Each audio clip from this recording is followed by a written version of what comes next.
Just corrected. He looked up, surprised. Corrected? She met his gaze evenly. You took a detour and forgot the map we built together. I just stopped waiting at the bend.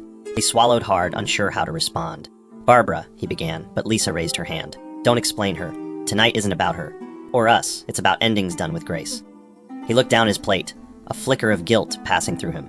You've changed, he said quietly. Lisa sipped her wine and replied, No, Morris. I just stopped trying to convince you of my worth. They finished their meal without further exchange. And when he left the table, Lisa didn't clear the dishes.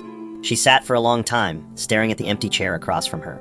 The chapter was closing, but her story wasn't ending. The law office smelled faintly of leather and ink, its silence only broken by the ticking of an ornate wall clock. Lisa entered with a stillness that unsettled the room, her dark green suit crisp, her hair pulled into a braided crown. Philip stood by the glass desk, folders in hand. Morris was already seated, chatting quietly with his new legal rep, oblivious to the tension Lisa carried like perfume. Barbara wasn't allowed inside, but she waited in the car, confident this was just a formality. As Lisa sat across from her husband for the last time in a legal setting, Morris gave her a nod.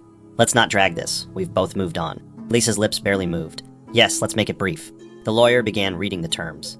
Lisa signed her side without resistance, flipping pages with mechanical grace. She was letting go, but not surrendering. When the final pen stroke landed, Morris leaned back in relief. Finally, he said with a breathy laugh, we can all move forward. Lisa looked at Philip, who simply nodded and slid a second folder across the table toward Morris. There's one more item that requires your acknowledgement, Philip said. Morris frowned.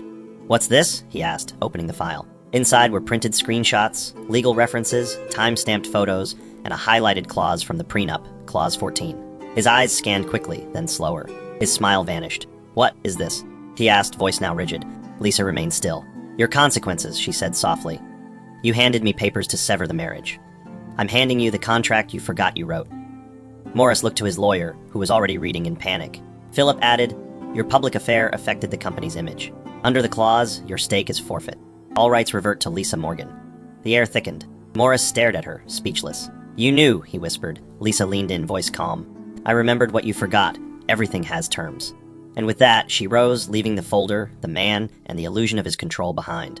Morris sat frozen, the silence in the room louder than the bustling city streets outside. His fingers trembled slightly as he clutched the document, rereading the words that undid him. His lawyer tried to speak, but he waved him off, rising slowly to his feet. She waited all this time, he muttered. She knew. Philip remained professional, but his tone was clear.